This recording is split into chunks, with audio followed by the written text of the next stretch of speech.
cactus and succulent growers, I'm Lynn and welcome to Desert Plants of Avalon. And today's video is going to be a bit of a rescue type of video to see what is going on with my Dioscorea elephantipes, also known as Testudinaria elephantipes. And I'm going to be taking it from its pot and checking why it hasn't grown for the past 2 years.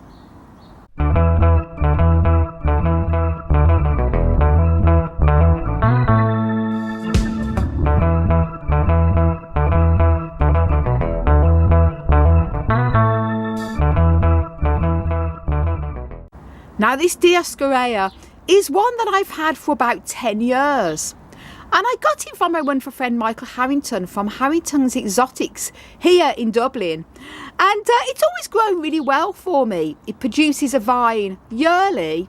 For me, it would always start to vine from the October time. It's a bit of an autumn grower for me and winter grower, producing a lovely vine that I would then sort of put onto a stake and wrap it around, lovely little green leaves. And then over the summertime, the spring, it would sort of die back from March. All the little leaves would go yellow and fall off.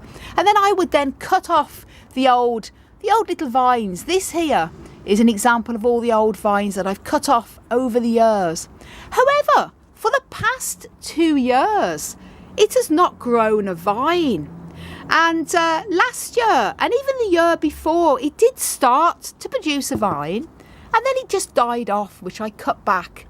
And this year, it hasn't even produced a vine at all, and it's now January. So I'm guessing there's something very wrong with this elephantipes. But as I've grown it for almost 10 years, I never had a problem before. It's one, as I say, for me anyway, in the northern hemisphere, it tends to grow during the autumn time and over the winter. And that's because this plant is from South Africa and its natural habitats. And I noticed some of my succulents that are from South Africa tend to want to grow during the winter. I know some growers who grow this plant and they have theirs growing in the spring and summer. But for others, it can be an autumn grower as well for that reason.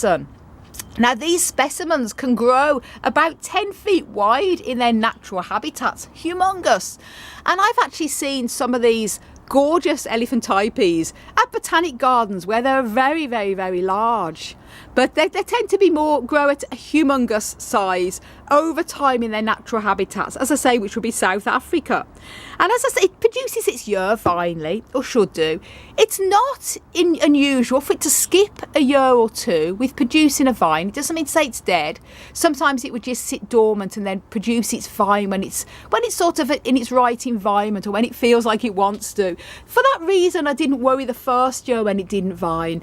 But as it didn't vine this year either, and last year it did start to produce a vine but died back, and I thought, why is that? And when it does come into vine, when I see the startings of a vine forming, I will then start to water it. And then I let it completely dry out before I water again.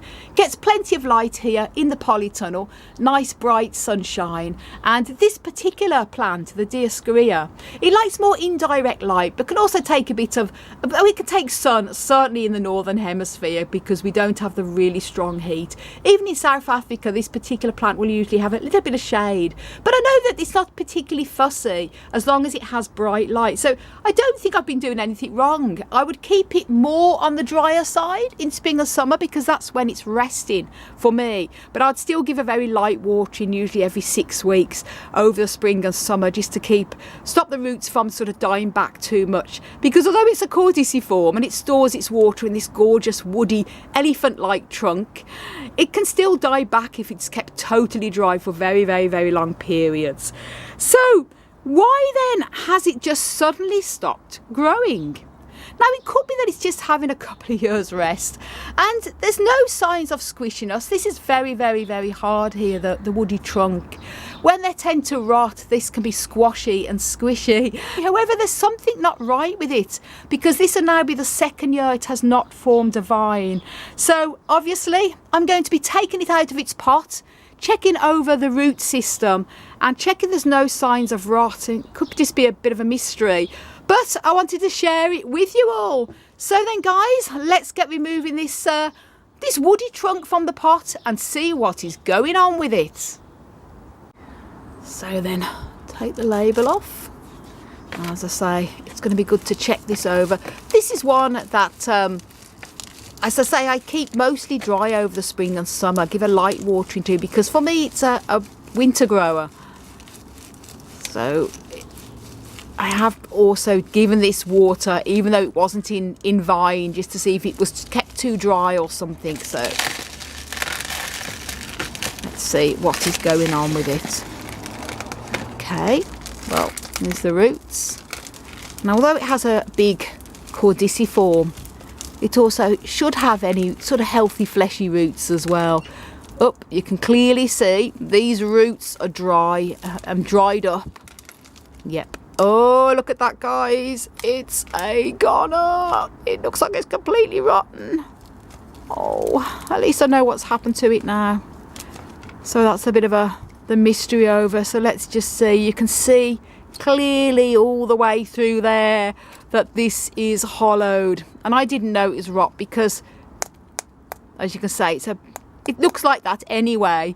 So there was no signs of squashiness, but to be honest, I did guess. I was thinking this has not grown. It started to grow last year, which is such a shame. In fact, I think it was that part there that started to grow. No, it was this one here, freshy green. I thought, yeah, it's coming into vine. It just stopped. And as I say, I did start to water it once I see it in vine. Oh, I'm gutted.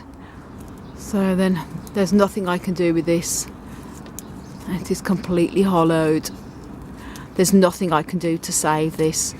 Apparently it can be very rot prone, and a lot of people get sort of confused when it comes to the watering and things. But with this, I say I haven't done anything different over the years to what I've always done. But that is, in fact, even when I go like that now, you can tell it's a dead duck, guys. Some you lose, some you don't. But do you know what I always say when you lose a plant? I mean, it can be gutting, especially when you've had it a long time. But then it makes more room for more plants. Oh dear. So goodbye, old bean. And what can you do, I suppose? But at least I checked it over anyway, because it looked okay. As I say, I kept tapping it. It sounded like it was okay, and it felt firm enough. So I could have just kept this in my collection, taking up space when it's been dead probably for the past year or so. As you can see there, I've just pushed my thumb through the bottom of it, and it just goes straight through. Completely dry all the way through. Just feels like dried up cardboard. Goner. Oh well, as I say, rest in peace, Dioscorea elephantipes. Oh golly golly ollie. So guys, do you have the elephantipes in your collection? Let me know in the comments down below. And if you haven't done already, then do please give this video a like and do subscribe and click that notification bell. You can also check out my website for lots of information on there, as well as regular blogs and articles on caring for different cacti. desertplantsofavalon.com. I want to wish you all a fantastic cactus and succulent powered day.